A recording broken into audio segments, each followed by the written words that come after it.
টানা ৯ দিন ধরে রাজপথে আন্দোলনরত এমপিওভুক্ত শিক্ষকদের ৩ দফা দাবি প্রতি পূর্ণ সমর্থন জানিয়েছে বাংলাদেশের কমিউনিস্ট পার্টি। দলটি শিক্ষকদের ওপর পুলিশি নির্যাতনের তীব্র নিন্দা জানিয়ে অবিলম্বে তাদের ন্যায্য দাবি মেনে শ্রেণীকক্ষে ফেরানোর আহ্বান জানিয়েছে। সোমবার ২০ অক্টোবর বিকেলে রাজধানীর পুরানা পল্টন মোড়ে আয়োজিত সংহতি সমাবেশ থেকে আহ্বান জানায় সিপিবি।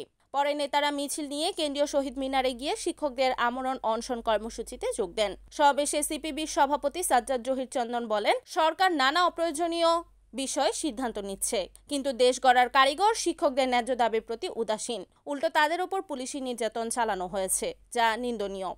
সাবেক সভাপতি মোহাম্মদ শাহ আলম বলেন, অবিলম্বে শিক্ষকদের দাবি মেনে শ্রেণীকক্ষে ফেরাতে হবে, অন্যথায় সরকারকে এর পরিণতি ভোগ করতে হবে। সাধারণ সম্পাদক আব্দুল্লাহ কাফি রতন বলেন, শিক্ষকরা মাত্র ২০% বাড়ি ভাড়া চেয়েছেন, কিন্তু বিনিময়ে পেয়েছেন অপমান ও লাঠিচার্জ। অন্তর্বর্তীকালীন সরকারের এমন আচরণ সভ্য সমাজে অগ্রহণযোগ্য।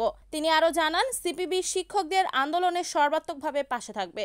ভবিষ্যতে বাম গণতান্ত্রিক শক্তি সরকার গঠন করলে অগ্রাধিকার ভিত্তিতে শিক্ষা ব্যবস্থা জাতীয়করণ করা হবে। সমাবেশে আগামী ২৩ অক্টোবর দেশব্যাপী শিক্ষক সংহতি দিবস পালনের ঘোষণা দেওয়া হয়।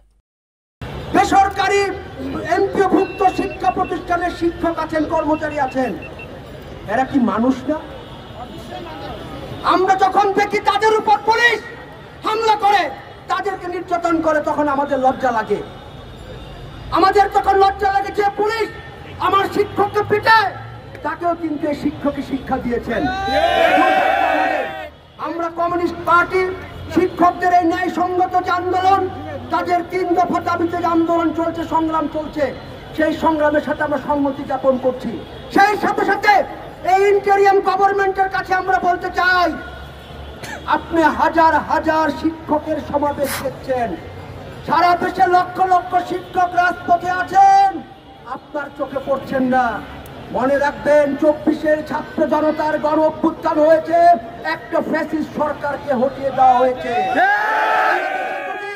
এই ধরনের পরিস্থিতি বিরাজ করে, তাহলে বাংলাদেশে শিক্ষকদেরই আরেকটা গণ অভ্যুত্থান বাংলাদেশে।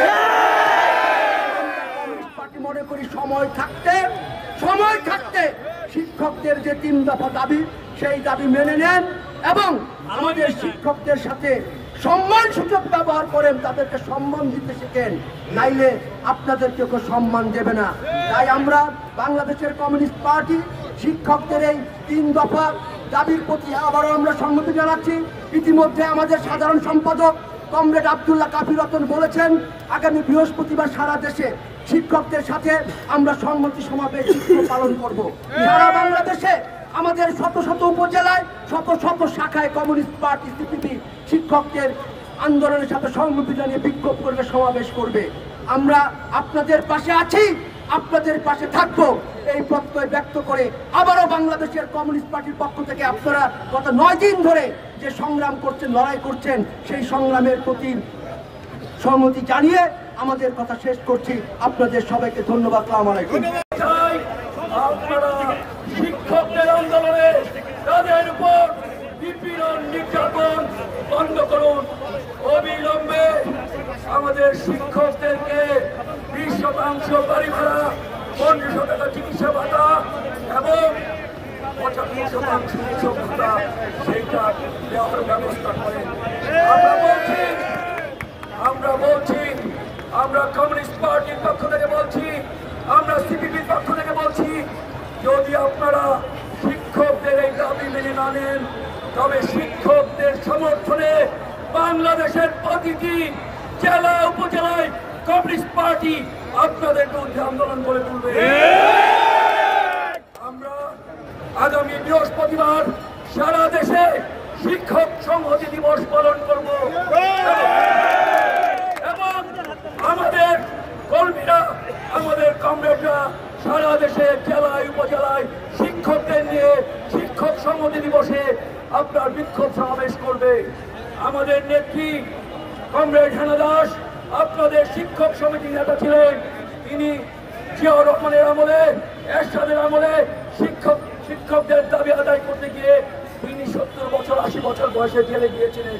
আমরা কমিউনিস্টরা সেইভাবেই শিক্ষকদের দাবি বাস্তবায়ন করার জন্য শেষ পর্যন্ত রাস্তায় থাকবো, লড়াই করবো।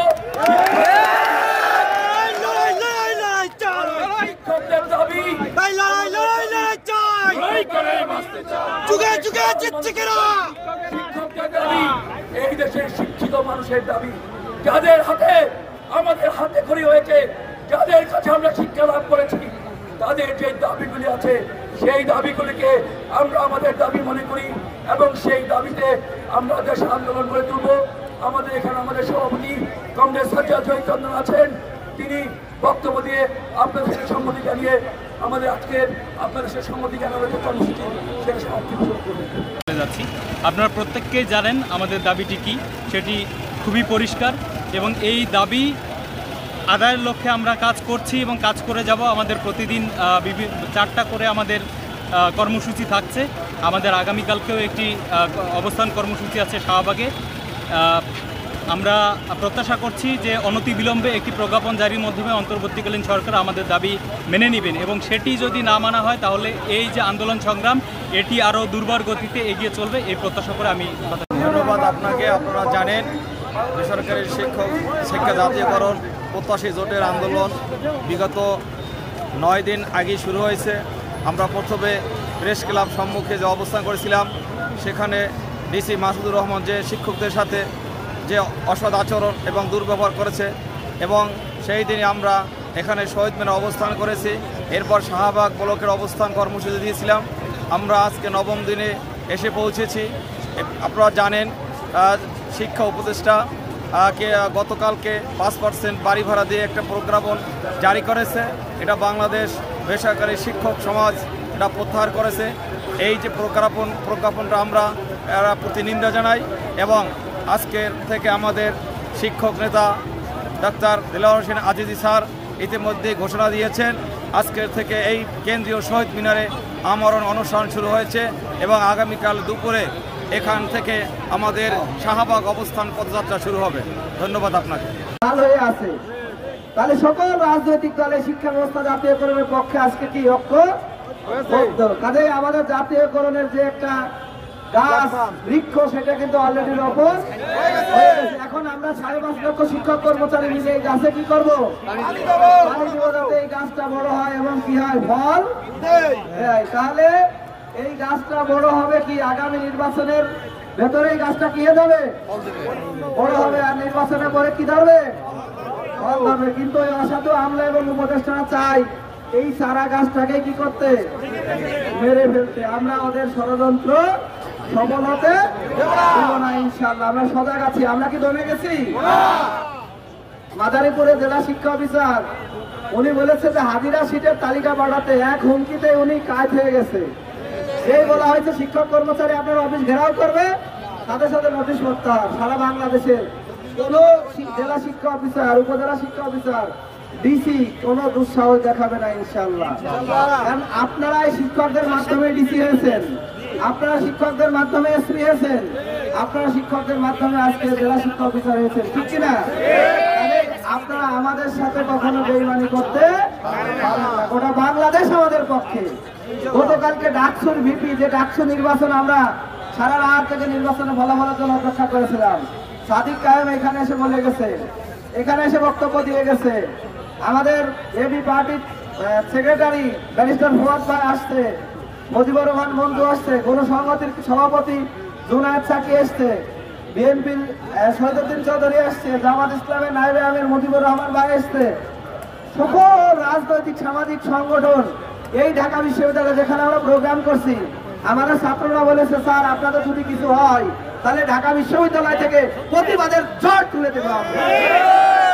যদি যমুনায় যান আমরা আপনাদের সাথে যাব, এনসিপি যমুনায় গেলে আমাদের সাথে যাবে, জামাত আমাদের সাথে যাবে, বিএনপি আমাদের সাথে যাবে। আমাদের এই আন্দোলন ঠেকায় রাখার অধিকার কারো নেই। বিজয় আমাদের সুনিশ্চিত ভাইরা। আমরা বিজয়ের শুধু আভাস পাচ্ছি, গন্ধ পাচ্ছি। এই বিজয় নিয়ে আমরা হাসি মুখে সবাই বাড়ি ফিরে যাবো। যে কয়দিন আন্দোলন হয় সেই কয়দিনই যেন আমাদের এই রাজপথে আমাদের শিক্ষকরা থাকে। বক্তব্য দীর্ঘায়িত করবো না, এখন কোনো বক্তব্য হবে না। আমরা একটু চাঙ্গা রাখার জন্য আমরা একটু গান শুনতে চাই, আমরা কি শুনবো? আর আমরা যে আমাদের শিক্ষক আন্দোলনটা হয়ে গেছে রাজনীতি সময় আমাদের, যখন আমরা আওয়ামী লীগের সময় রাজনীতি করতাম, আমরা এখানে আসতাম শিক্ষক আন্দোলনে, তখন বলতো এখানে সবাই জামাত ইসলামের শিক্ষকরা বসে আছে। আবার এখন যখন আন্দোলন করি এখন বলে এখানে সব তারা বসে আছে আওয়ামী লীগের দোষ হলো। তারা আমরা শিক্ষকরা দয়া করে শিক্ষকদের আন্দোলনের সাথে আপনারা রাজনীতিকে জড়াবেন না, দয়া করে। শিক্ষকদের দেয়ালে পিঠ থেকে গেছে, পিঠ থেকে গেলে মানুষ হয়ে যায় হিংস্রবাদের মতো। শিক্ষকদের অবস্থা হয়ে গেছে এখন হিংস্রবাদের মতো। আমাদের দাবি দেওয়া মানা ছাড়া কোনো গতি নেই। এই আন্দোলন যে পর্যায়ে গেছে এখন আন্তর্জাতিক পর্যায়ে দাবি দেওয়া মানা ছাড়া কোনো গতি নাই। পিছনে আর কোনো ভয় কষাকষি সময় নেই। শিক্ষকদেরকে অনেক জানি করেছি, আপনারাও সবাই আমি চাইবো আপনারা আমার সঙ্গে। Report Mohammad Kamrul Islam, NAN TV, কেন্দ্রীয় শহীদ মিনার, ঢাকা।